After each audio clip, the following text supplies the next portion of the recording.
سیلابی صورتحال کے بعد مہنگائی میں بےتحاشا اضافہ، اشیاء خوردونوش کی قیمتیں آسمان کو چھونے لگی۔ کلات میں مہنگائی کا جن بوتل سے باہر، ناجائز منافع خوری اور اشیاء خوردونوش کی قیمتیں غریب کے دستر سے باہر، کوئی چیک اینڈ بیلنس نہیں۔ مہنگائی دن بدن بڑھ رہی ہے، متوسط اور غریب طبقے کے افراد کی زندگی اجیرن ہو گئی۔ مہنگائی نے غریب عوام کی کمر توڑ دی ہے اور لوگوں کی قوت خرید سے باہر ہو رہی ہے۔ انداز حالت ہے ملکنا خراب ہو بے انتہائی، خاص کر مزدور طبقے کی نا مخلوق باز بے انتہائی، نوٹ رفیس بورا رفیس سی بیاد بے انتہائی مہنگائی سے پورا ملک نہ تھی۔ اللہ تعالیٰ نن دعا کی نہ دا نہ سربراہ باید ہدایت مرے مہنگائی دا کنٹرول مرے دا اے سی صاحب سوزی کے انت حالت دکانات پرچون لائن انت حالت بے انتہائی گرانی سے بسنی، خاص کر ملازم تنخواہ علیہ بینک ہم پیش سمک دکاندار سر مفک قرضہ تھا وجہان ہر گڑا نوٹنا حالت 11,000 روپیہ سر مسنی، سی 500-600 روپیہ بوران دون بے انتظامہ کندہ ختم مسنو بازار ہم شرمنی کپل دکاندار کھلا گا دکارا بہینا قرضہ سید بو تنخواہ انو 40,000 60,000 نہ خرچہ مرک بہینا خبر ہے کہ عروجہ رسیگنانی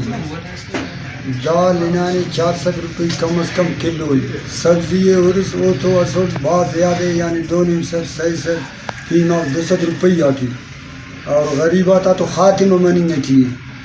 اور دانا زیا سرکار باقاعدہ نرخات چیک کا پکڑ کر نہ مرضی تیرا مرضی ہے، اگر ایک 5 روپیہ ملے تھے یا 10 روپیہ ملے تو 50 روپیہ سے کلو نہ دیا خلی، اور دا مہنگائی آن مخلوق تباہ مسئلہ اولا اسی مصنوعی مہنگائی بالفرض اسی کلات نہ دکاندار ہے کوئی چغان سامان آتے کو تو وہ دی مہنگا ملی تو دڑ مہنگا سودا کی، لیکن گڑا سندنوں کی اسٹاک کری تو تھا لوڈا تھا لوڈ سی تموں کی بورا تموں کی یا تین اندروں فروٹ تموں کی وہ ہموں تے 1-2-3 سودا کی تو اونا زیا پرائس کنٹرول کمیٹی کا بس کم نظر ثانی کی باقی اس دکاندار مہنگا آتے تو مہنگا سودا کی